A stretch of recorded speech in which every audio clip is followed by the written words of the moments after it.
So I think I'm gonna go ahead and get started. Welcome. Thank you for participating this evening. My name is Heather Shank. I'm the city planner for the city of Concord. Some of you may or may not know that we've been working on a zoning code update for the past few years. And I'm going to give you a little bit of context about the entire process, but tonight the focus is on phase 2, which will be a much more targeted focus. So go ahead, can you go ahead to the next slide? I can't remember what the first slide is, Lee. There we go. So the project overall was intended to accomplish a couple goals, making development easier, more developer-friendly code. What we mean by that is that we wanted to transition to more graphic-based code instead of all text to help people understand more clearly what the city's looking for. We want to streamline the process for smaller projects that may not have as much of an impact. Make the dimensional standards match the existing communities, the existing development that we have on the ground in our neighborhood. We had a lot of problems. We have a lot of problems with that currently. A lot of development is a lot of the existing development is non-conforming in accordance with the current zoning. So this is kind of right sizing our zoning to match the development that we have, and also address some housing issues and encourage redevelopment. So phase 1, just to let you all know, is not available yet for review, but it will be very soon. And there'll be a separate process for review of phase 1. So phase 2 is what we're talking about this evening and what we'll be working on over the next few months. Excuse me. So phase 1 looked at really the entirety of the city and the whole structure of the code. It looked at areas where we already know what kind of development we want. It already exists. There's nothing really proposed to change about many of those areas. Then we identified some areas where we could use some new development patterns, some new types of housing, some redevelopment along our commercial corridors, redevelopment of the mall property, and some sort of key sites or key areas where there really wasn't a very good model or any good vision in our master plans for some of these areas. So this is what phase 2 is about. It's looking at these areas, and I've identified them here. The areas in green are pretty much the multi-unit high density residential districts.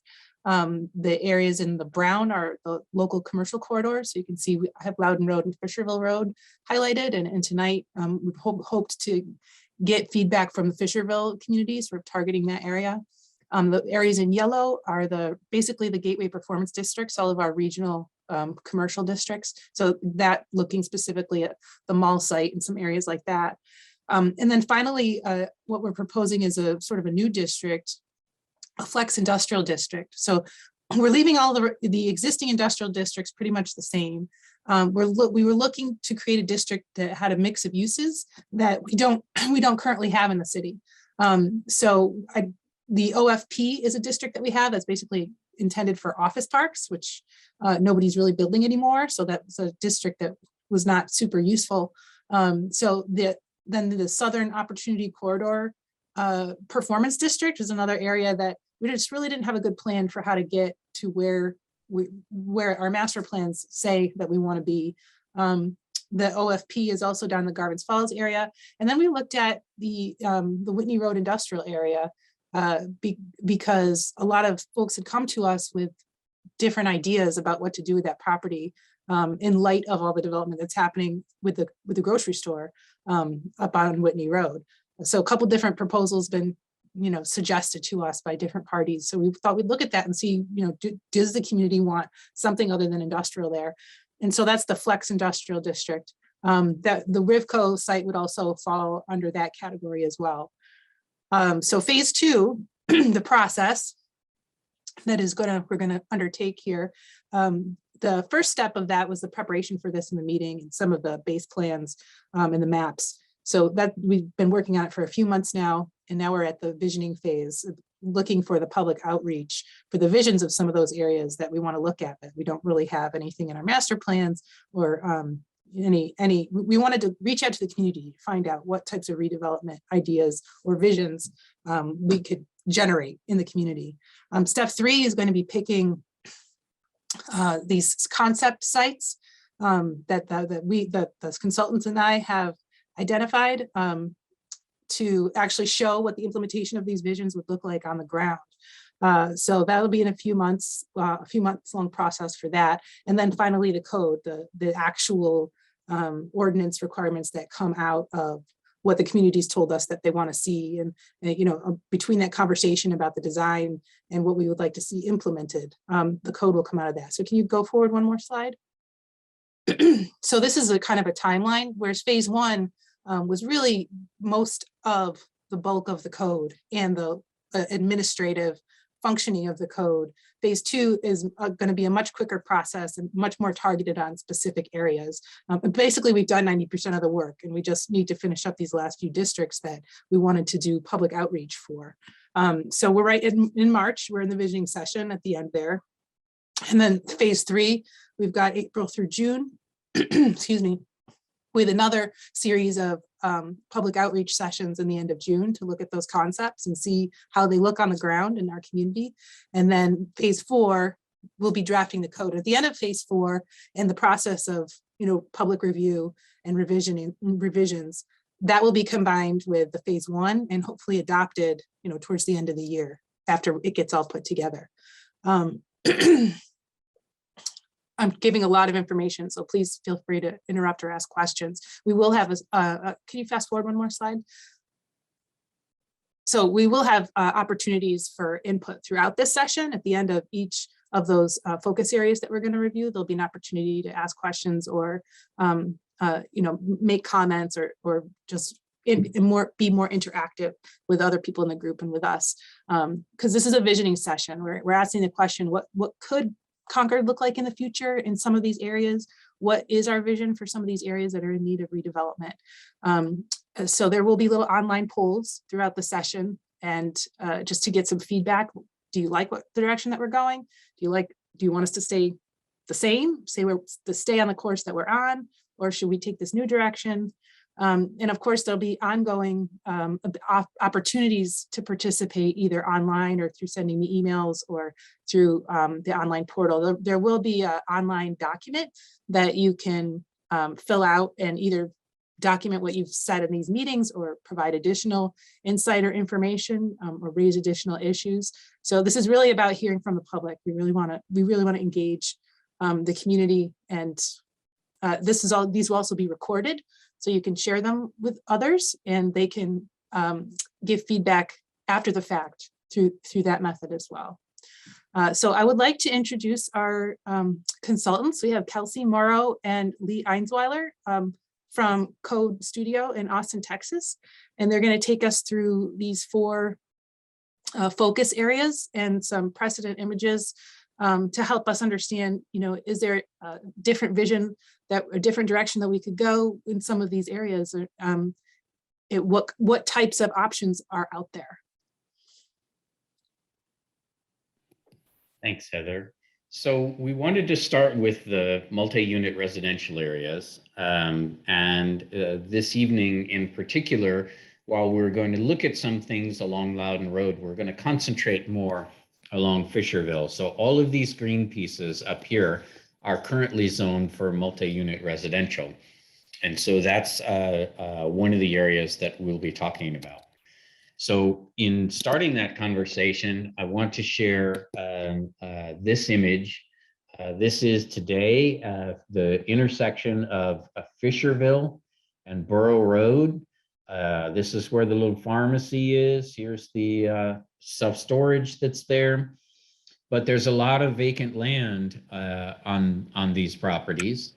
And the area doesn't have the best looking streetscape. In many cases, the parking lots are coming out directly to the street with no landscaping, etc. Now, there has been a recent development here on the corner, and that one is at least new and different, worth talking about. But we do want to talk through sort of what's there today and have you understand how we see it from an outsider's perspective, and then talk a little bit about how it might change in the future and see whether you're interested in that. So today, in the multi-unit residential areas, many of the apartments, this one's off of Loudon Road near East Side Drive, they sit in the middle of a sea of parking. The example we provided here near Fisherville Road is a little better. It has a street with a lovely streetscape on it, and the buildings are nicely done, but it's still disconnected from everything else. There are no connections to the surrounding neighborhood except to Bog Road here on the south. So that's a little bit of a challenge. That causes it a little bit of a traffic problem, I suspect, at times. We want to talk to you a little about an alternative then. So admittedly, this might be a little too dense for you, but it's just an example of where a single development can have a mix of housing types. And this mix of housing types includes townhomes, single family looking homes that are actually duplexes, small lot single family homes that are quite narrow. It also includes, it also includes a lovely streetscape that is growing in. The trees are just coming up well. It has a bike lane that's a protected bike lane. It has a sidewalk system, so it's a very walkable development. It offers the opportunity to have buildings like this apartment adjacent to open space, which provides the most people access to that open space. It also offers some buildings that look a little bit like a large single family home. These two examples on the bottom. The left one actually has 6 units in it, and the right one has 4 units in it. So thinking about some alternative forms and some things that we might be able to mix and match together in a new development. This is another example. This one happens to be Riverdale Park in Maryland. And when you look at this aerial photo, you'll see there's a large building with a structured parking garage, but there's also a series of these little thinner buildings. The thinner ones are actually townhomes. You'll see an example of the townhomes on the bottom right and an example of the apartments on the top right. These are, as you can see, next to a railroad track, near a big road, have many of the same issues that you have. But by mixing these housing types and tapering them off towards the adjacent neighborhood, they're producing a great pattern of land use. And so we wanted to ask you a couple of poll questions. I'm going to start the first poll now, but the fundamental question is, do we want to keep doing what we're doing, like the apartments shown on the left, the model in which large parking areas are kind of dominating the open space on the site? Or do we want to consider doing something more like what you're seeing on the right? And that poll should show up on your screens. It should have popped up. And you can answer any which of those ways. Keep doing what we're doing, try a new alternative, or I'm not sure. And once you guys have had a moment to answer here, I'm gonna step in and show you what people are saying. So Lee, in an effort not to skew the results, I'm just gonna close each of those so that. That's just fine. Yeah, I don't wanna. I wasn't counting you anyway. Yeah, okay, good. They didn't come up for me in the earlier session, so I didn't have to worry. Great. So here's what folks said about that just now. 86% of you said try a new alternative, and another 14% continue to be unsure, which we totally understand. This is kind of drinking from a fire hose when thinking about these issues for the first time. But there is some willingness, it seems, to try rethinking multi-unit areas. In addition, I wanted to ask you about these images. So on the left, you're seeing a set of somewhat disconnected cul-de-sacs off of Fisherville Road up there near you. And on the right, you're seeing a more connected neighborhood. And I don't want you to think that a connected neighborhood means all the streets have to be straight. They could be curvilinear, but the cul-de-sac pattern of separate little pods of development is not showing up on the right, that traditional pattern that you're seeing there. So I'm going to pop up the poll and you can answer this one as to whether you want to keep doing what you're doing now, allowing the cul-de-sac types of development, or try something alternative, which might mean a return to traditional patterns, or whether you're just not sure.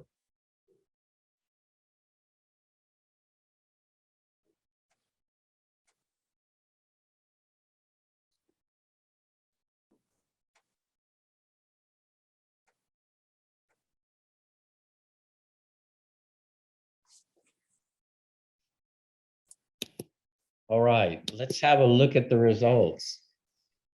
So it appears this time around we're more halvesies. Some people like that cul-de-sac pattern of development, and some people are willing to explore some new alternatives. So we'll consider that as we're moving forward. So the next topic is going to be local commercial areas, but I wonder whether anybody wanted to unmute themselves and share anything about that first topic with the rest of us. Questions or comments? So I'll just share there with someone that was communicating with the chat because she doesn't have a mic. So I will share if you don't mind, Pat. Yes. That she's hesitant to respond to the questions because she feels they're very constrained and there's no nuance to the questions, which is true. This is a high level question. That she doesn't want, she says this data will drive a pre-biased decision to what the city wants. And she says, he says he's a he. I'm so sorry, Pat. Go ahead. I'm a guy. He says, I'm open-minded.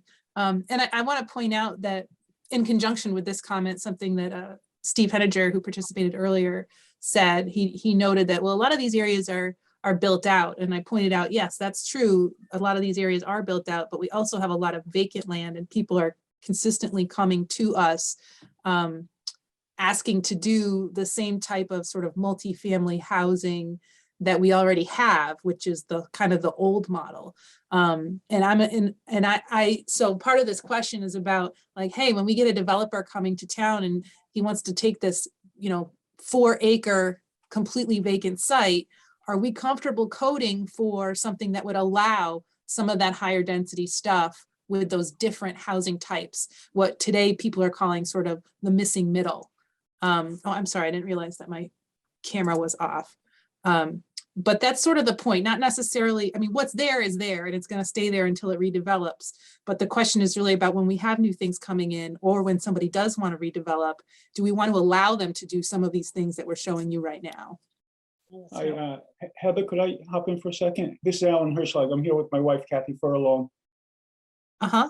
So I was wondering if, I think there was more of a clarification with the questionnaire earlier about keep what we're doing or try something different.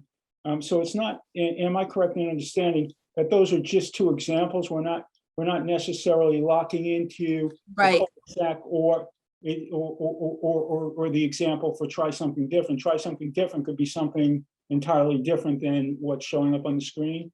Yeah, for Okay. sure. Thank you. And earlier, Janine was unmuted. Janine, did you want to ask a question? I wanted to make a comment, actually. While I understand the appeal of kind of that more traditional, you were talking about the cul-de-sacs versus the more traditional kind of neighborhood situation. I live right near that development, and it is a very nice place to walk. There's a lot of green space. Yep. It doesn't feel like it's just plopped down in the city. And so when I look at those two images, I'm looking at the more traditional looking, planning as being, first of all, it looks a lot denser with housing. And there is a definite lack of, there is some green space, but it's people's backyards. It is very pleasant over in that space to be walking. Now, I happen to really like my neighborhood, but as far as that kind of, it definitely is a completely different feel to it. And we lack that kind of green space in that kind of return to tradition model. Yes. That's my concern. I'm going to say there's something halfway in between, I'm certain. So the cul-de-sacs are not what is giving you that feeling that you were describing. What you really were describing is the land that has been allowed to be constrained to be open space. Some of it is wetland and wouldn't have been built on anyway, but other portions are protected forest. There is a challenge associated with that, which is that every one of those residents in that area is paying for that land in spite of the fact it's not on their lot. And so the price of those homes is higher necessarily than the price of homes that would support less open space. Concord has an enormous amount of surrounding open space, which is permanently protected. And I wonder, yes, there is something lovely about this. And yes, this should be, you should have an option to have development with lots of open space in it. But it doesn't necessarily need to be this disconnected model. We'll try and find some better pictures in the future to show off. This one just leaps out at us when we look at the aerial photo. It's a question. Hi, Lee, Al Hirsch. Yes. So I actually, and my wife live in that neighborhood, the cluster development. Yes.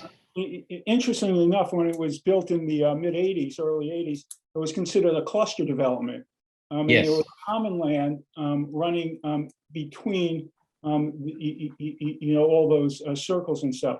I think what makes it so appealing to folks isn't necessarily the open space or the conservation land.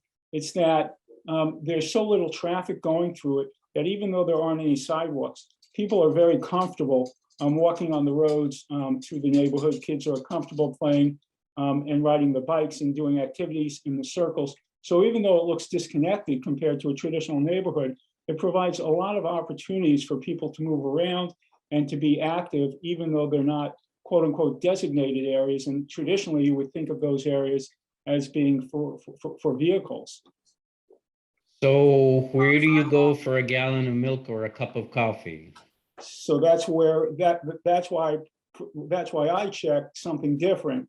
But the return to tradition and the keeping what we're doing, I'd like to see a balance in between, because the return to tradition is quite dense. It makes it difficult potentially for, where are your kids going to go for a bike ride without having to first take them to a park or toss a ball around. You can't step out your front door and have half a dozen kids banging around on the street. So, Understood. Right. So looking for a midpoint there, I think is Yeah. well. Some of that, unfortunately, is our street design as well. If we design a big wide street and no one is parked on it, the speeds just automatically go up. Everyone feels comfortable moving through them very swiftly. And so that is a bit of a challenge, that we don't make streets for all ages, either the elderly or children, very effectively. So you put your finger on a really important point as well. So we'll try to keep that in mind. Can I share also, Sure. we got more comments from Pat, Okay. who said that I don't oppose new developments, but they look great on paper, but then the landscaping dies and the buildings look trashy. Denser trashy buildings look worse than trashy single family homes. So I think I hear what he's saying, and I'm not sure what a good answer to that is, other than maintaining the landscaping, the streetscaping obviously would be part of what you'd want to maintain to continue, to have it continue looking nice. No doubt. No doubt. Good point. Anyone else before we move on? Yeah, this is Ian McGregor. Hey, Ian. Hi, I was just wondering, kind of like the whole, where do you get a cup of milk or a cup of coffee? Having those dense multi-unit developments are fantastic, but making sure that the critical resources are available within walking distance is really nice. And incorporating some allowable commercial uses. The number of people that have started bakeries or coffee shops just out of the garage in the last 2 years is a lot. So providing some sort of incubator space in those denser developments would definitely be a benefit to the community, in my opinion. Agreed. So options for not just single use, but a little bit of mixed use might make some sense. So I want to share you could stay forward or go back, but this is really, this question really speaks to what we're talking about with the connectivity. It says, how will our current streets handle all the additional traffic? I think they're talking about with density. So there's two answers to that question. One of the answers is that we have Fisherville Road, which is designed to accommodate quite a bit of traffic, and Fisherville, because we really only have Fisherville Road. I mean, it's great to have connectivity in these neighborhoods parallel along the corridor. The whole point of this connectivity is to assist with minimizing traffic, or not limiting. I won't say limiting traffic, but the more paths you have to get somewhere, the less problem traffic is. But if you're talking about, so it could be the case that once you create more connectivity, there's not as much traffic on Fisherville Road, because you can walk or even drive to the coffee shop without even getting on Fisherville Road, because you're connected to your adjacent neighborhoods. But that being said, I understand, and it's obvious that a lot of it, if you're going from Pennacook or Fisherville Road to the mall, or to Boscawen, you're going to get on Fisherville Road. And I guess my main answer to that would be, if we started getting developments. I mean, we have traffic studies, and traffic studies are required for all these major developments. And if the traffic study determines that there needs to be an improvement in the road, or a new turn lane, or some innovation in the traffic, then that would be part of that project. I've noticed that a lot of the roads are designed for quite a bit of traffic. And since they did the improvement on Fisherville Road, and it's sort of just, it's not fast moving, and there's a lot of it, but it is continuously moving. And you get in that lane of traffic and you get where you need to go. So maybe you have more to add to that, Lee, but I thought that question was really related to this question of connectivity. It is. So thanks for responding. Anyone else before we move along? So I want to talk a little bit about local commercial areas. In this particular case, again, on the northern portion of Fisherville Road, it's these reddish brown sites here. There are similar sites along Loudon Road as well, with the same kind of challenges. And the example here, we sort of showed you earlier, here's Fisherville, and here's Borough to the west and Manor to the right. This is a new, is it a donut shop? Coffee shop. Aroma Joe's and Domino's, I believe. Great. So coffee and pizza. So now we know where you go for your coffee. This site's been recently developed and looks differently than the aerial photo, but you can see that the current condition has a lot of land left in this area, and a lot of lower intensity uses along the corridor itself, original single family homes, some of which have been converted for other uses, and some sort of amazing buildings that are kind of remnant buildings from a previous lifetime that have been repurposed.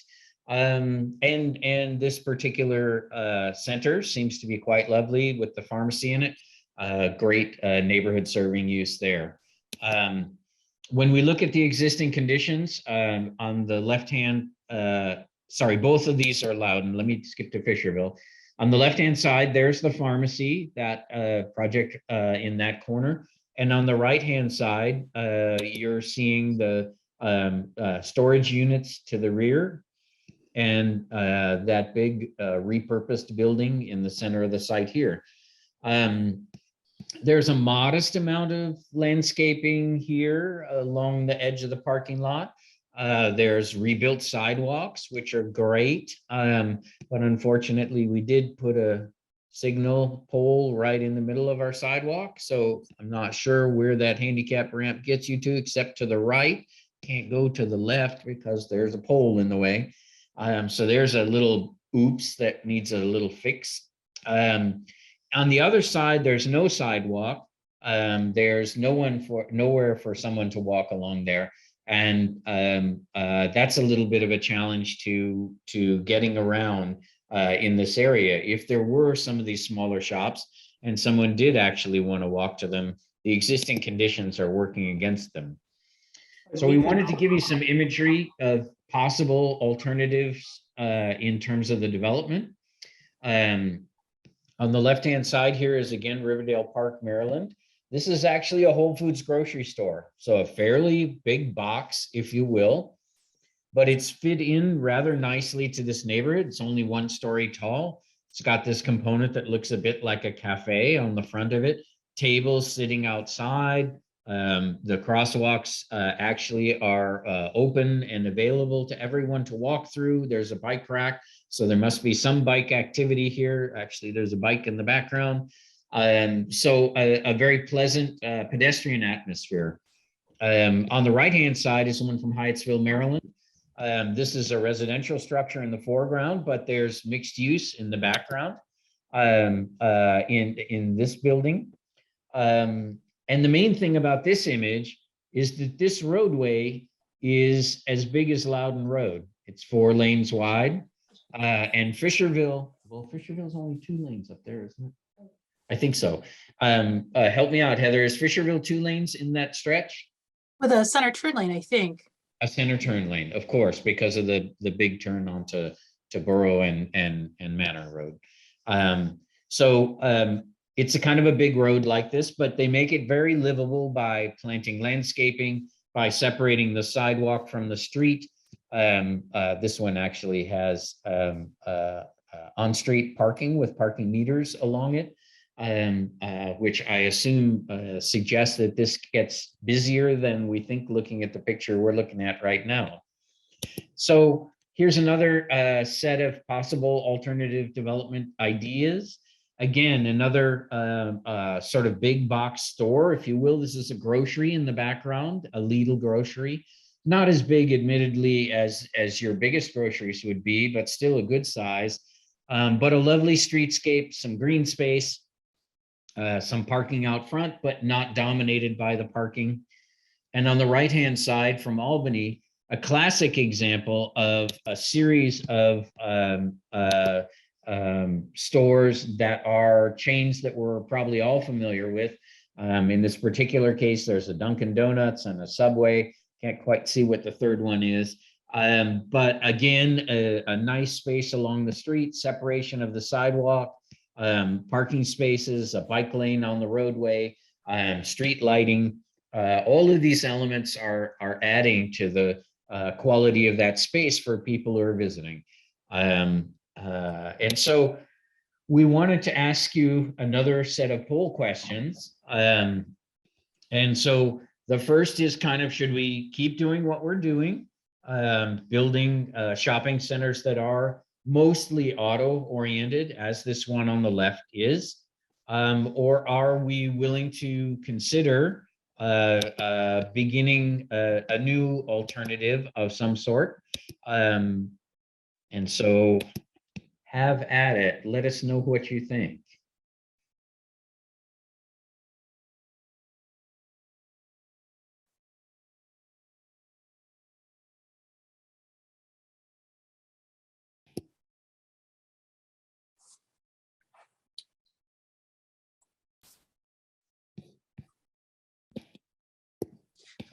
We have a few comments coming up, so I'll wait till you finish your poll and we can talk Okay. a bit.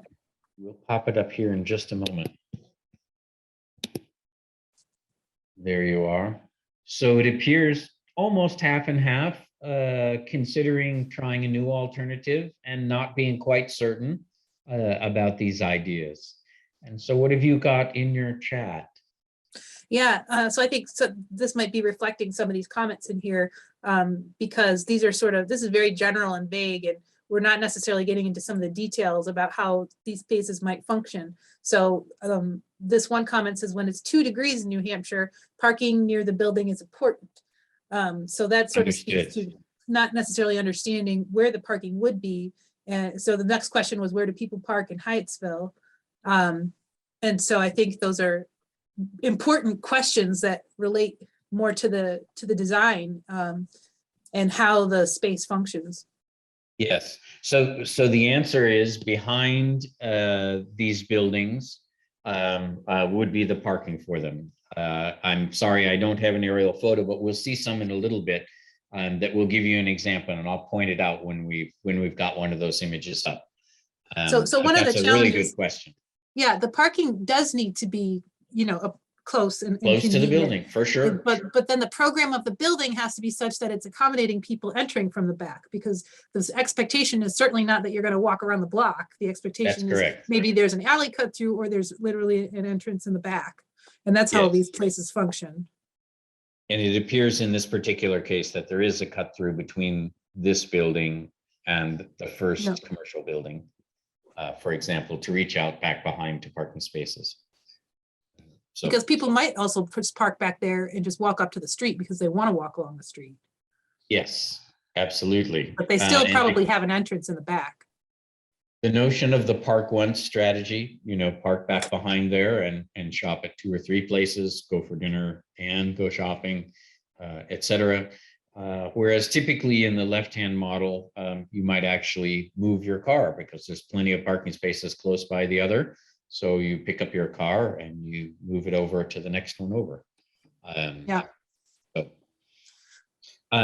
So I've got a second set here that I want you to consider. You've seen the image on the right before, but what we wanted to do here was poll you. These are the same tenants in a different pattern that's a little closer to what the pattern would be today if you built along one of the commercial corridors in Concord. And on the right is, of course, a new pattern that we think is worth considering. And so I'd love your thoughts now that you're seeing the same tenant in 2 different settings, 1-story buildings in both cases, but with the parking behind in one case and the parking in front in the other. So while people are answering that poll, I'm really appreciating this method of like reading out the comments. It's just I think it's working for me as a way to interact. So some of the comments coming up, Pat is saying that he thinks the streetscape looks good and that expansive parking lots are not attractive. Then Janine says they may not be attractive, but for someone who has spent a lot of time circling the block in Concord, trying to park somewhere, the larger parking lot has appeal, understandably. And then Ian notes that Midnight Merriment shows that weather never stops people from New England. Of course, Midnight Merriment is a special event that only happens every once in a while. So here's what we heard when we looked at this set. The nice thing about this pair of pictures was they were both relatively new and the tenants are relatively similar. So I think there is some frustration perhaps with the amount of parking between the building and the street on the left-hand side. But still we have a number of people who are not quite certain, and that's just fine. We don't need absolutely definitive answers here.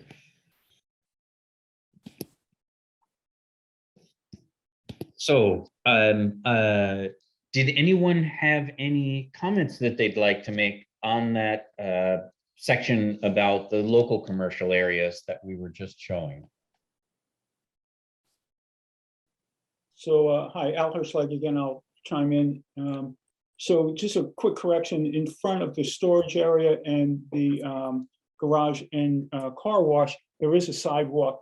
In fact, there's sidewalks that go all the way down to, I believe, Hutchins Street on both sides of the street in that area, Fisherville. But what's interesting is the Aroma Joe's and Domino's are not really set up for people to walk to, even though there are some sidewalks and they are relatively close to a significant number of homes.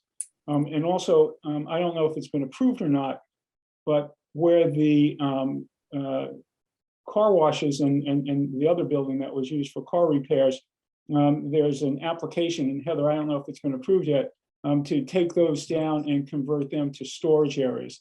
So again, we have to ask, is that the best use of land along Fisherville Road to add more storage, or would something, or do we want to be more aggressive in directing what type of development occurs in our area down in this end of town? And I don't want to hijack the conversation talking about that. I will just mention that we've had a lot of people, well, not a lot of people, staff has consistently communicated that that is not a permitted use, that variances would be needed, and that we don't believe that they would be getting the variances. So we've tried to communicate that message. It's not a permitted use, and we're not proposing to make it a permitted use. Good point. For what it's worth.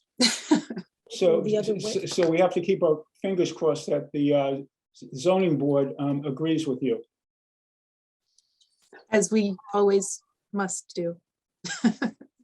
Thanks, Heather. Oh, So Heather, do you want to talk about Pat's latest question at the bottom of the I did chat not. there? Do developers like this commercial activity close to street parking in back, or do developers like what we're suggesting as a new alternative, or do they like big open lot with stores further back and eventual business owners? And honestly, I'm gonna let you answer this, Lee, but from my perspective, it depends how savvy the developer is, because developers that know that they can get a higher yield on their property and have more return on their investment are going to want the highest density thing that they can get.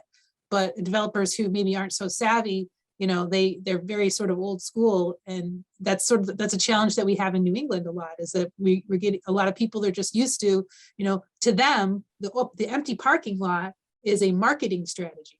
The empty parking lot is part of their business model. So they're not necessarily thinking what's best for the community. They're thinking that the parking lot's a great big advertisement. So are we okay with that? It's a good question. I think the simple answer is that all the components of a setting need to come together. So if we took the image that's showing right now and we simply dragged the building to the front, it would actually be more pedestrian friendly, and it would function about the same, with one exception. The signage on the facade of the building could be much smaller when you bring the building up towards the road. You don't need as huge a sign. And so you actually get a more attractive setting when you don't have to strive quite so hard for people to see you at the back of the parking lot. There are no real cost differentials in the construction of these two patterns. You could flip this site 100%, and it would actually be just as functional. One piece that does work better, though, and you'll notice it a little bit here, is that this first parking lane is quite close to the roadway. And so it appears that people are coming in and driving right across this stripe based on the wear and tear, and kind of zooming in kitty corner across the parking lot, which of course is not a very safe model. Were the building here, the first place you could enter the parking would be somewhere, more like the middle of the parking lot. And that would be a much safer setting for people. It would also help with queuing out to the major road more effectively. So I can only offer those up. There would not be any difference in developer costs. There is a difference if you're in a walkable environment. They are consistently of higher value than auto-oriented environments. And if anybody's dying for more information, if you follow up with Heather, I will be glad to follow up with you and point out some examples for you that you could have a look at. And I think that's partly a tricky question, because she's saying, or no, Pat, it was Pat saying, do developers like this? And, a lot of developers don't know what Lee is saying right now. And so they, in a lot of ways, developer, been doing the same thing for 30 years. It ain't broke, don't fix it. So it's about education and being open to models that are better for the community, that might take a little education and understanding on their part. So Chris has suggested that people don't have a tendency to walk to the grocery store and for their errands. And part of that, I think, is because of the overall pattern of development. And if some of that changed, that might change as well. I will say the majority of the images in the material that we're sharing are from the Northeast. And so, for example, the one on the right here is from Albany. It's not a whole lot nicer in Albany than it is in Concord in the middle of the winter. So we've tried very hard to find places that are at least somewhat comparable. Yeah, I don't think we spoke out loud, but someone was saying, in my experience, people recreationally walk, but don't walk to the grocery store, or the coffee shop, because it's cold here. But yeah, I personally would disagree as well. I used to bike. I lived in Pennsylvania, and it's not warm there, and we got winter there. And I used to bike down to the grocery store with my little, carry cases, and fill them all 4 of them up, and then bike back home. And I loved doing that. So I think if people had these opportunities or these options, that they would do it. I just, this is Ian again. I wanted to point out the reusability of the buildings. A lot of times you see the vacant fast food chain that's just sitting in the middle of a sea of parking. But like on the right, the Dunkin' Donuts or the Subway seem like they could easily become something, a resale shop for clothing, or a local craftsperson could take it over. And like, I know the only thing in Concord that I can think of is the Ruby Tuesdays on Loudon is now like a dental clinic, I think, but it's still clearly a Ruby Tuesdays. And every time I drive by, I see somebody getting their teeth cleaned in a 12-foot tall panoramic glass window. That's so awesome.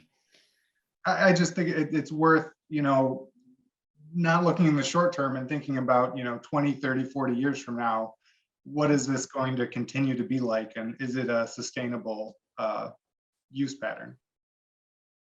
Good point.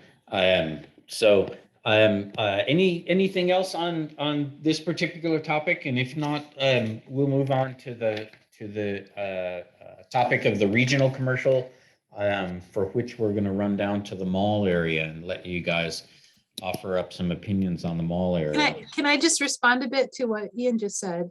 Sure. So I think in general, the grid model or the interconnected model is, and I don't remember, and I couldn't tell if you were saying this or not saying this, that it's generally considered more recyclable because it's predictable and you have a structure there that you can build on. You can reuse those buildings, or like, for instance, a lot of what folks will do for those suburban pad sites that are really vehicular oriented is just infill them to make more of a grid. I remember when I first got here, someone proposed a development to me, and it was all like twisty, turny. I mean, the roads, it was like spaghetti soup. And I was just like, that is not recyclable. That is not reusable in the future. No one could ever make use of this except for exactly only what you're trying to do right now. And I said, so I was recommending they go back and try to make something that is a grid that's more functional, and that, in a decade or 2 decades, when someone decides they don't want to use that anymore, it'll be very easy to just put another building next to it, or put something on top of it, or replace it altogether. So yeah, I think the interconnected is definitely more recyclable. Heather, can you cover the last couple of chats that are there too? Sure. Jennifer K says, on Fisherville Road, people do walk to the grocery store, particularly on the weekends when there's no bus service. Jamie says that makes sense, having parking in the back. And then Pat says there's a greater humanness with stores closer to the street and a nice sidewalk, like Albany and others. Our Concord downtown has done a nice job with this design. Yes, he says, good point. We have to think in terms of decades. So let me move along. We do have a way for you guys to offer sort of longer form comments that I'll mention at the end of our discussion tonight. So you'll get a chance to tell us even more if you had more to say and I happen to have cut you off. The regional commercial areas are up next, and principally it's the Steeplegate Mall and the large box areas around town.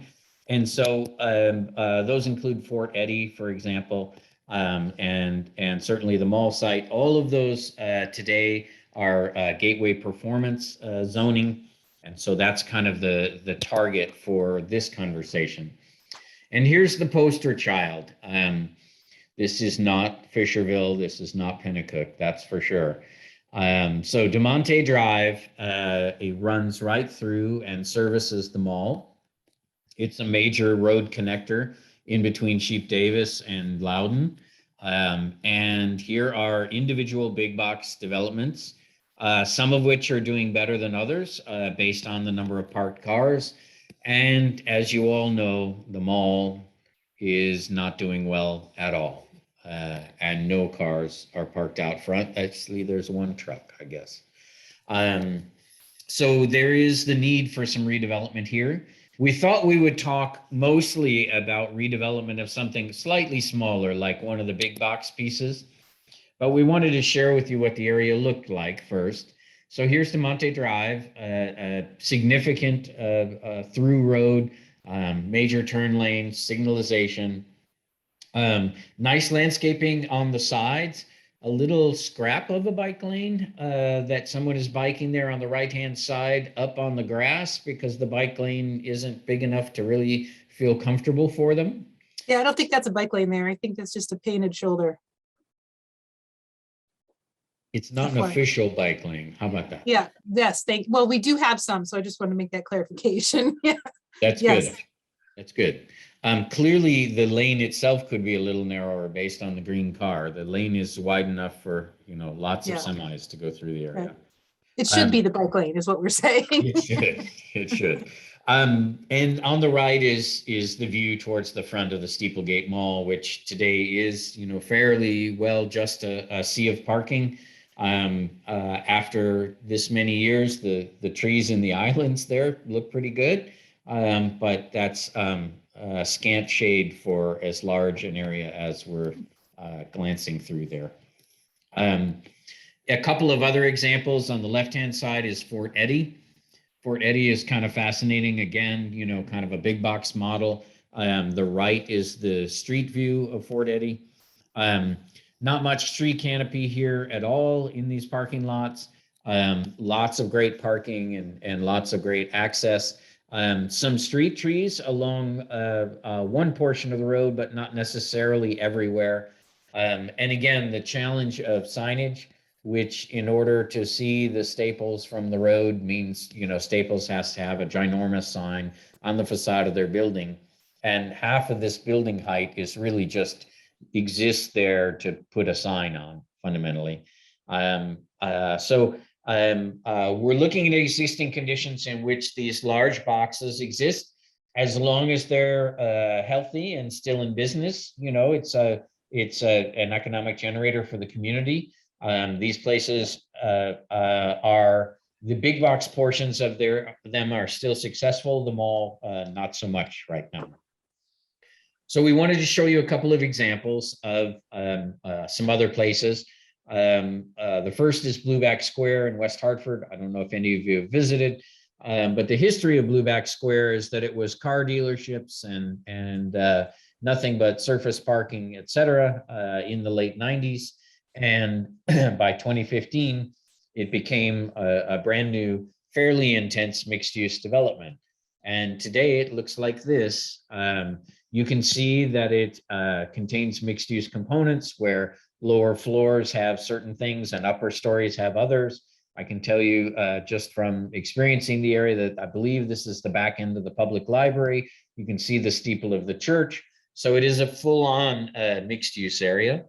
The buildings have a fair amount of local character, even though they're brand new. They pick up on examples of architecture and other things from the area. It is a fairly dense and therefore an efficient pattern of development, and yet it still has some lovely internal spaces. It still has surface parking in the immediately adjacent area, but also clearly substantial structured parking in it. Another example, this town center in Annapolis, Maryland, you can see the mall site here. Again, totally empty at this period in time. You know, a couple of former anchor stores and a few inline stores is all that the site fit at that time, with some big boxes to the south of it here. And today, the site looks like this. It has built up. It's provided a new internal spine with these roundabouts, which manage the pace at which development moves through there. There is an east-west road and a north-south road, or whichever is which, but there's a road in each direction connecting you back to the road system surrounding the site. There's embedded structured parking within the site and a little bit of surface parking. And it's quite a change. So here's the town center on the left-hand side, looking down that central spine. You'll see heights that perhaps you might not be familiar with, comfortable with for Concord. The height could be lower on this particular, on the mall site or a big box site that you redevelop. But some portions are very much like what you have today. So for example, here's Bed Bath & Beyond, embedded in a two-story setting, serviced by structured parking. And that structured parking allows you this active public realm here that really makes the pedestrian experience a wonderful one. Now, it might be that you choose to drive to this place because the streets surrounding it are actually fairly large, but at least offers you the opportunity to walk around once you have arrived. Riverdale Park, Maryland, same kind of challenge of getting an alternative development pattern that is organized on streets, provides open space, provides a mix of uses like these townhouses and other kinds of apartments or other variety of housing, but also provides for something like a Whole Foods market and a shopping area with offices above, provides a great streetscape and really offers a different alternative to the patterns that we're seeing at the mall and in the big box development today.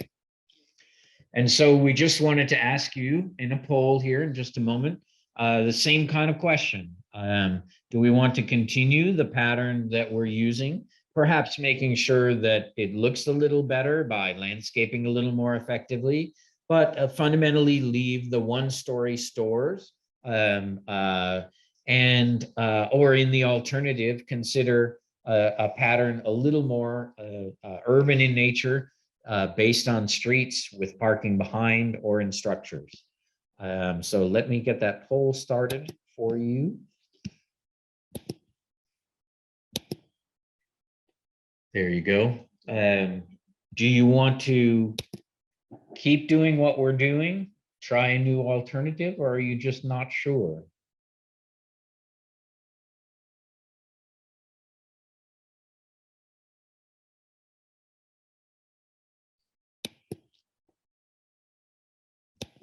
Well, interestingly enough, 100% of you suggested an alternative on these sites in these regional commercial areas was appropriate, which I find fascinating. I'm in 100% agreement with you.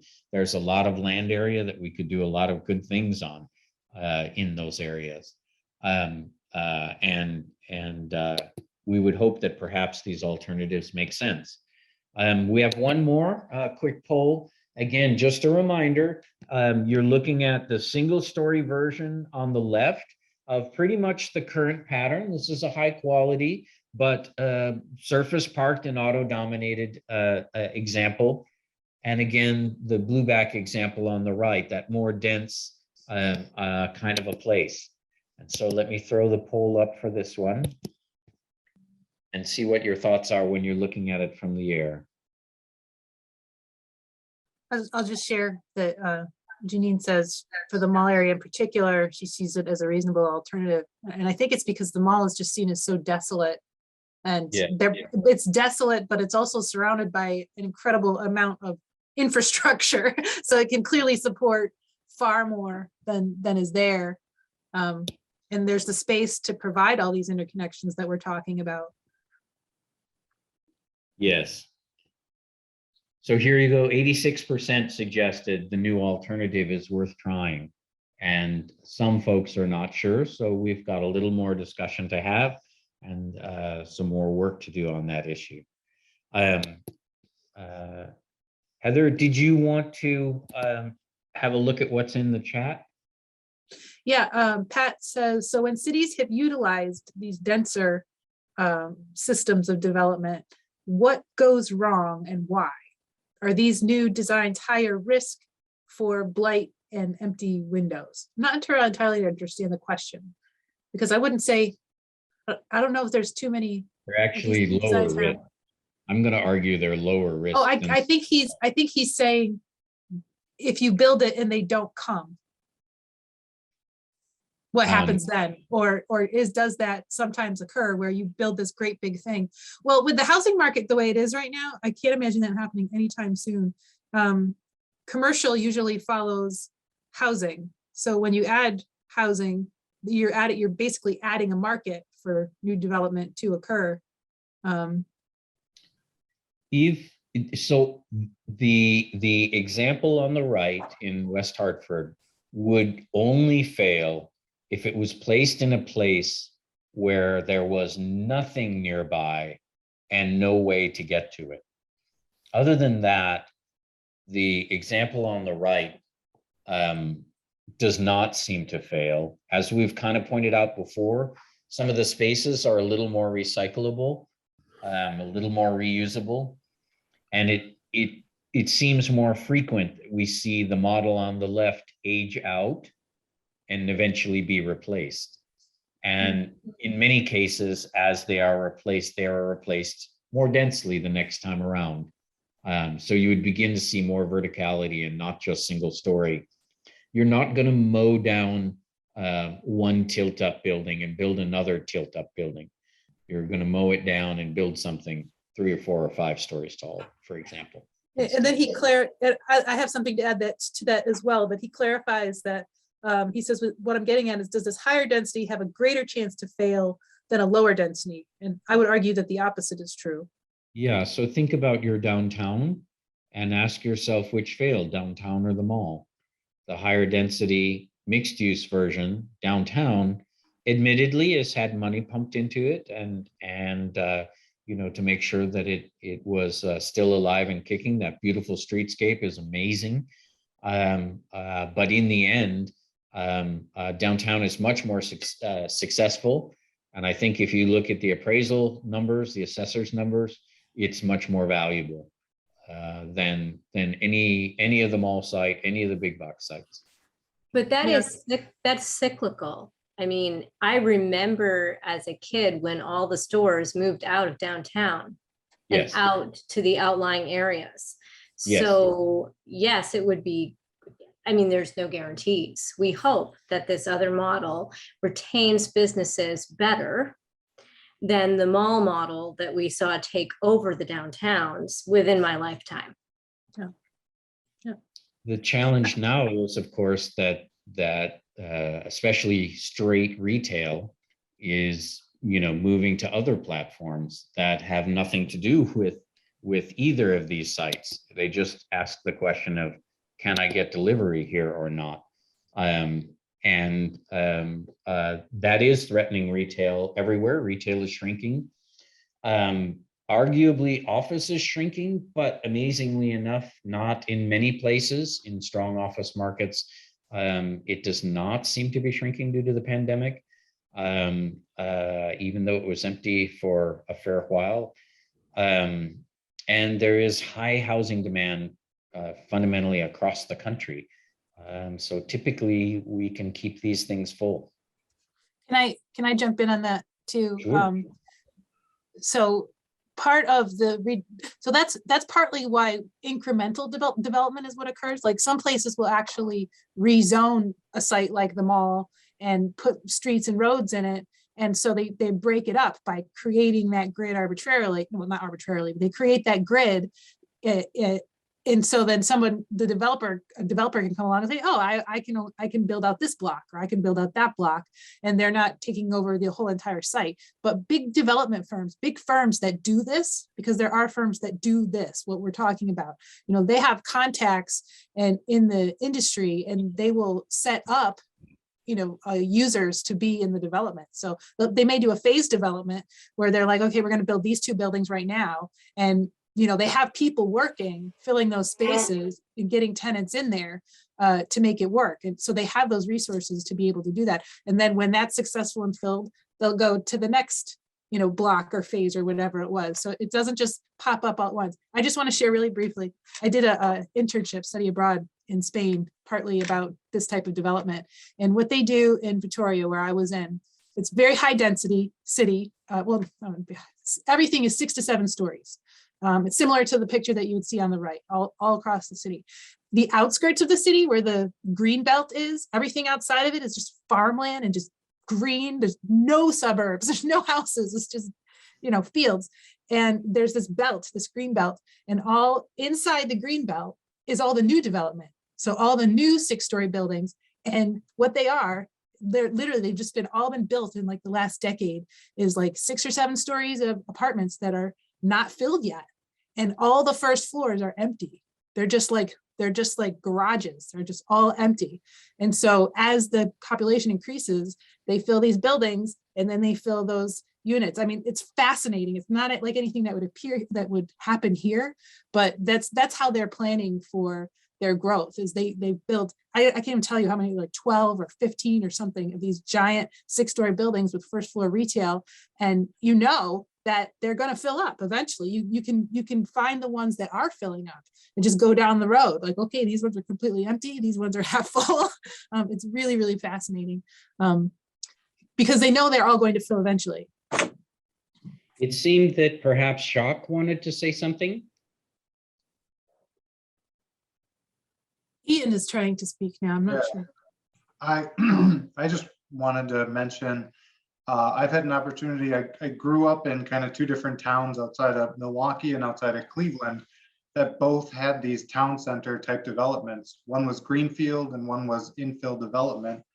And they were incredibly successful. They were built 15, 20 years ago, and they're now becoming victims of their own success, where because so many people wanted to access them and they were built out in a more car-centric environment and public transportation wasn't available, the access roads to be able to go into the parking garage structures on the perimeter of these things are 10 lanes wide with 3 turning lanes to be able to get cars in and out. And it's I see it, and it is a fantastic use for the property, other than what's currently there as the vacant building. But I feel like the city would have to do a very good job of planning, of infrastructure, of transportation mobility to make sure that they're not, making, was it 393?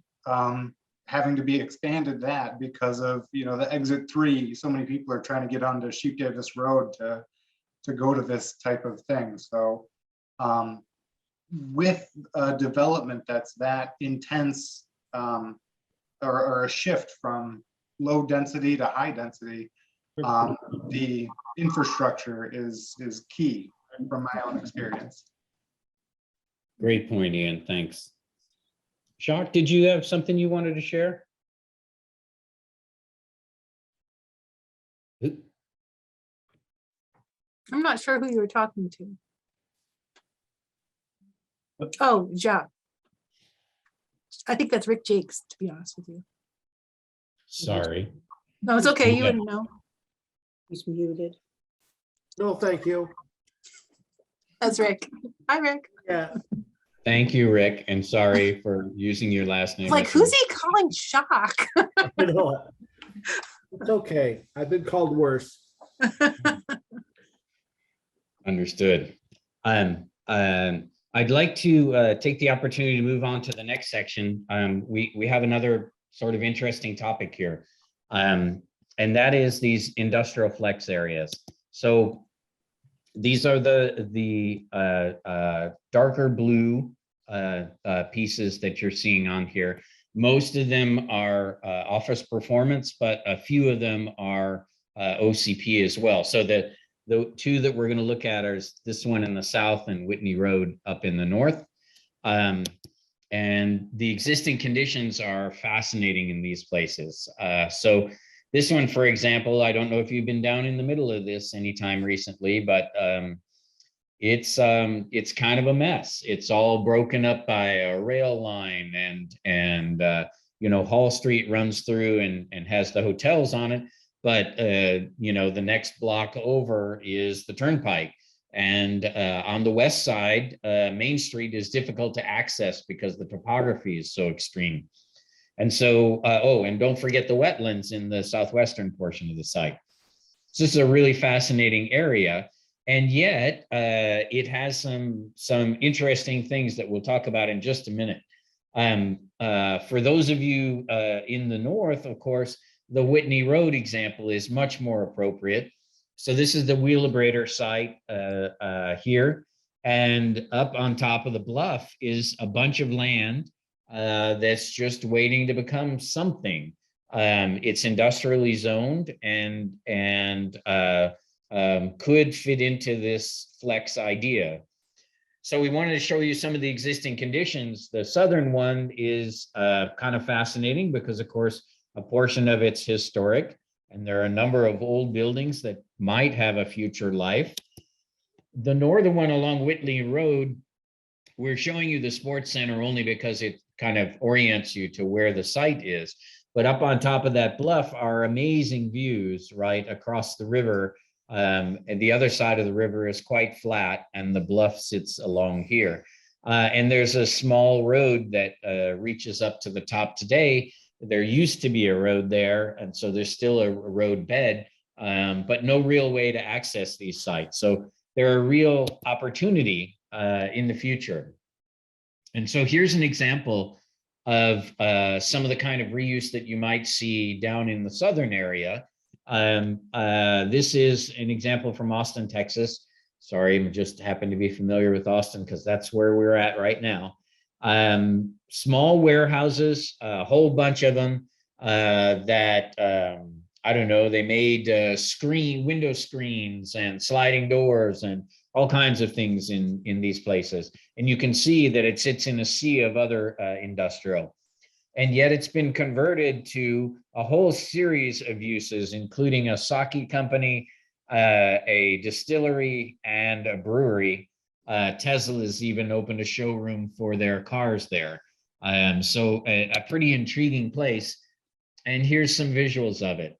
So this is one example of including industrial kinds of things in a very flexible way that might allow them to continue to, in this case, distill whiskey or gin or vodka, and also at the same time be offering up their products and enjoying an entertainment opportunity. And very quickly thereafter, of course, in moves the residential, because the people want to live near this kind of a place. And so this is a combination of all of these things together that is kind of fascinating, and we'd like you to think about. There's no zoning district that accommodates that idea in the Concord Code today, and there would have to be a new one. So this is the question really of whether we should be thinking about a new district. The second example is the River Arts District in Nashville. We're talking a little bit about grade changes and slopes. You enter this building on the third floor from the back and on the first floor from this side. It's pretty amazing. It's an arts and tourism destination. And so some of the old buildings are being retained, but it's also a place where we're building new live work. So apartments above and then live work units on the ground floor for artists and others to contribute to this arts and tourism of the area. Another example of the reuse of industrial land. This one happens to be in Charlotte. You can see it in the background here. the repurposing of existing buildings for a variety of purposes, including embracing sort of the history of the site, making sure you have flexibility in your activities, and then lots of kinds of uses, light industrial, residential, and office, all mixed together. And a final example of the construction in a setting which was already industrial of an amazing entertainment destination.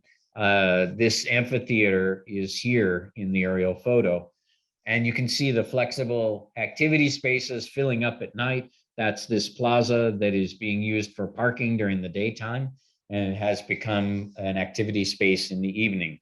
So some ideas about how to have a very flexible kind of a place that allows a wide variety of uses. So the poll on this one is not so much about the place and its built environment, but rather, would you be comfortable in these settings that were once zoned for office or light industrial uses to become more mixed uses places that might allow a variety of uses on the site? Or do we want to continue on keeping the model in which all of those uses are typically separated one from the other? And I'm just going to add one more dimension to that. The southern OCP is actually zoned opportunity corridor performance. And so a lot of what is in that area, that OCP area, is already are non-conforming uses. So we very idealistically zoned that whole area OCP without really a plan or a vision for how OCP type development would occur down there. And when Lee says it's kind of a mess, it's a mess from a planner's perspective, because we like to see connectivity and access to allow people to penetrate the site and move through it and in and out of it and access different parts of it. So part of what we'll be doing in the next step is looking at potential scenarios for connected access through there. But also this is partly just, creating some type of flex zone here would both allow the uses that already exist, so in some ways make them more conforming, but also allow other uses that are currently not paired together. So some of these live workspaces, some of these studio spaces, we don't really have anywhere in Concord where you could have a wood shop downstairs and then live upstairs. So that's kind of what some of these areas are. We're looking at. Should we create a district where you can do that? I think more and more people, especially young people, want things like that. So that would be this. That would be the former OFP, the OCP, and the Whitney Road site is really just because with all the development going on up there, the grocery store and all the development that they're putting up there, the question is, do we really think industrial is the right use for the end of that road? We've had some discussions. Folks have asked us about residential multiple times, and Lee points out it's a beautiful location for residential. So we could keep it industrial, or it might be another opportunity for this type of a zone that would allow for residential, but would also allow some of those light industrial uses to continue. So it's not like we would be getting, what we might not want up there is like heavy manufacturing type uses if we're gonna mix residential into it, but allowing for other types of warehouse or light industrial uses to exist with residential might be appropriate up there, considering all the retail and grocery store and all that other stuff they're putting up there. So it appears everybody agrees with you that not everybody, sorry, most everybody, 8% suggested allowing new uses makes sense, and 13% weren't quite sure about these ideas. So we'll be continuing to flesh out these ideas as we go forward, showing you more details and more design. I want to let you know that we have an opportunity here for sort of long form feedback in which you can, type us a longer note and send it to us. You can give us examples of places we should be looking at for our examples for these kinds of things, and even upload images that might provide us some inspiration. Feel free. And all of that is on the website. You can go just to the website itself, ConcordNEXT.info, not .com, not .net, but .info. And from that site, you can get to all of this information. It's linked from the homepage. But if you want to go directly to the virtual presentations and rewatch this session or watch one of the other ones, like the one we held at noon today, and there'll be another one on Thursday night as well. You'll be able to do that and see those in the future after we get them posted. It may take a couple of days to get them up, but we are intent on posting them all. I wanted to let you know that we are going to be working more specifically on a series of sites. The ones that we were showing you earlier, Loudon and East Side Drive, the area of Fisherville near Manor Road, Borough Road, the Southern OCP and the organization of that area, Monte Drive, and what some prototypes for something that might fit in there might be. So those will be coming next as part of our next steps. And at this point, I'd like to open the floor again, see if there were any closing thoughts. And if not, I'll send you all out to the kitchen for a cold drink of water.